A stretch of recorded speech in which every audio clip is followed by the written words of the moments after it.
Hello, good morning and welcome to Cricket Country's live analysis of the first session's play in the third test between India and England.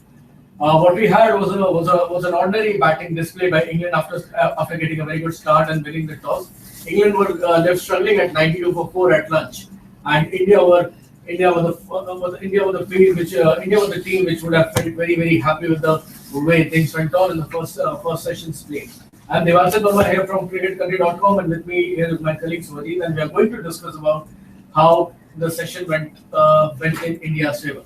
India did start off on a very bad note. There were a couple of drop catches. Alistair Cook was given 2 lifelines, but at the end of the day, I mean, India will be the happier side. Extremely happy, I would say. And see, there were a couple of drop catches, but the bowling was fantastic. I think, especially Umesh Yadav. We were discussing about Bhuvneshwar Kumar should have played this test, but I think Umesh Yadav justified his selection with the morning spell that he had pulled. He was getting his outswingers. His angle was good. And even Mohammad Shami, for that matter, he was unlucky in the morning. I mean, he had Cook out twice. Okay. So those two drop catches, and finally Cook didn't make use of those lifelines, and he was probably, I was a bit surprised by his approach. He was probably looking to be overly aggressive, and at one point of time his strike rate was over 100. He was getting those boundaries, and even the way he got out, he was looking to, it was Ashwin's first over, and he was looking to cut him. Shot the first ball which had some risk. And that was the case with every single English batsman with who was dismissed in the first session. They were looking to be very aggressive. Even Joe Root, playing across the line on the first day of the first session of the first day, you need runs on the board and you're trying to play against the line and then missing it completely. Tells a lot about the kind of mindset that England would have had. They would have definitely wanted to get some runs in the first session because first day, second day, you expect the pitch to not behave much in the favor of the bowlers. The batting remains easy, but England have now lost the initiative, the advantage of winning the toss and putting runs on the board. What they are left with is Johnny Bairstow batting at 20 not out, Ben Stokes batting on 5. There is Toss Butler to come in. There is no Moeen Ali, then there is the entire big tail. Adil Rashid, all the guys who can who can resist but not lead the run scoring. So India have definitely by taking those 4 wickets, they have actually swung the match in their favor, and now they should look to is to bowl England out as soon as possible. Yeah, that is what they should be looking to do. And mind you, Ravindra Jadeja has not bowled yet. India have used 4 bowlers before lunch, and all 4 of them have claimed a wicket each. And but then we know Ben Stokes and Johnny Bairstow, this pair, they have earlier this year in South Africa. They had a fantastic partnership, and even in the last test. Even in the last test, yeah, I would say. In the recent times, I think they have been, they have rescued England time enough. Correct. Let's talk a little bit about the Indian team. They are in a position of advantage. They went to the game with the lead of 1-0. But those drop catches certainly gave England that kind of mental edge that England needed after winning the toss. And had India not taken those 4 wickets, it would have been a very bad situation, isn't it? Yes, it was, the good thing is that despite those drop catches, the bowlers did not lose heart, and they continued to bowl probing lengths. And if you see the way Umesh Yadav got his wicket, he continued to trouble Hasib Hamid in the same region, and that extra bounce probably beat Hamid, and he got a wicket.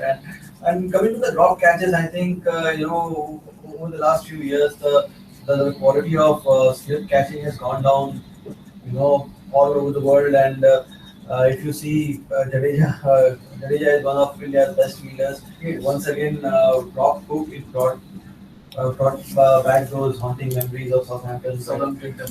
Cook revived his test career, and India. Exactly. And the second, till a certain point of the time, till Cook was not dismissed, it all looked like we were back in 2014 again, because the first test of that series was drawn. India had won the second test at Lords. India did win the second test here in the series at Visakhapatnam, and now they had dropped Cook. The only difference was Cook back then was fighting for a place in the side, and that dropped catch gave his test career a necessary push, and he's been around for that long. But that is not the case right now.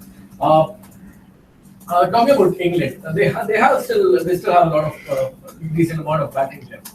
What total should they be looking at? Should they be looking to bat aggressively, or should they be looking for another 100, 120 odd runs to without losing many wickets, and then push at an aggressive note?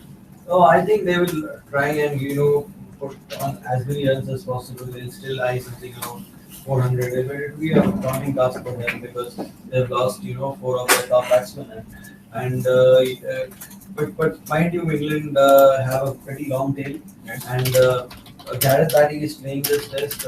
I agree he does not have enough experience in these conditions, but even this county season he got 100, and he was just behind Jason Roy in terms of runs in the run chart for his county side. So even if in Gareth batting, you have somebody like Gareth batting at number 10. It's an added advantage, and there are types of Chris Woke, Adil Rashid. They are all pretty handy bats. So what I think Cook and the coaching staff will be telling them right now is just hang on there. Put in as many runs as possible. And partnerships are the key. The way what England will be disappointed apart from Hamid's wicket, where the batsman and the bowler completely gets the credit for that.